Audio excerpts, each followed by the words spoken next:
आगे के दोहे में गोस्वामी जी कहते हैं, हरि हर जस सुर नर गिरहूं, बर नहीं सु कवि समाज, हारी हाटक घटित चरु, रांधे स्वाद सुनाज। इन दोहों में गोस्वामी जी को देखे कैसे अपने को पीछे रखने की कोशिश कर रहे हैं। कहते हैं सुकविगण भगवान श्री हरि और भगवान श्री शंकर के यश को संस्कृत और भाषा दोनों में ही वर्णन करते हैं। उत्तम अनाज को चाहे मिट्टी की हाड़ी में पकाया जाए चाहे सोने के पात्र में, वह स्वादिष्ट ही होता है।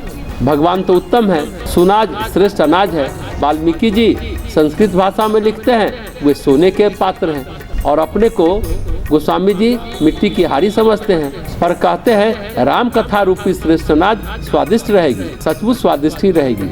अद्भुत भाव, अद्भुत वर्णन सचमुच मन को अहंग से मुक्त करने में प्रेरक का काम करता है। राम कथा की महिमा की इस 3 दोहे में गोस्वामी जी का भाव सचमुच अद्वितीय और अभिनव लगता है। वो कह रहे हैं राम कथा का हम वर्णन कर रहे हैं, अपने को सौभाग्यशाली तो मानते हैं, पर उन्हें लगता है हम तो छोटा आदमी गांव की भाषा में वर्णन करता है, फिर भी लोग बड़े चाव से गाते सुनते हैं, इसमें मेरी कोई विद्वता नहीं है, वो तो राम कथा की महिमा है, इसलिए लोग आज भी इसे अपनाए हुए हैं। कैसी उपमा देते हैं, राम कथा चित्रकूट है, चित्रकूट तीर्थ भूमि है। तीर्थ भूमि वो भूमि होती है जहाँ ऋषिगण तपस्या करते हैं, जहाँ पर शुभता होती है, पुण्य का प्रकाश होता है, तप का प्रभाव होता है। वो कहते हैं राम कथा कहने सुनने से अहंकार जाता है, जीवन में पवित्रता आती है, प्रकाश आता है। राम कथा नदी की तरह है, वो भी मंदाकिनी नदी।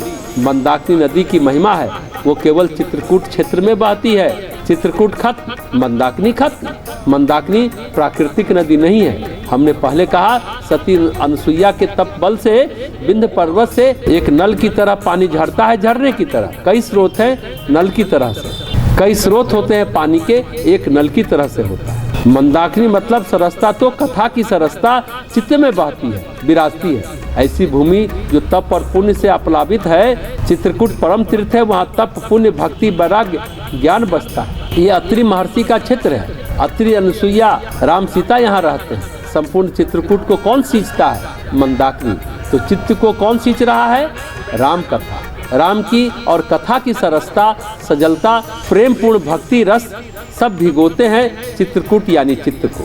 चित्त अगर ऐसा हो जाए जहाँ राम कथा बहे तो वहाँ तप होगा, पुण्य होगा, ज्ञान होगा, भक्ति होगी, वैराग्य होगा, तो राम सीता स्वतः ही चित्त में आ जाएंगे, विहार करेंगे, रहने लगेंगे। भगवान श्री राम की कथा होगी उत्तम, स्वादिष्ट और संपूर्ण, चाहे वो गांव की भाषा में हो या संस्कृत की भाषा में हो।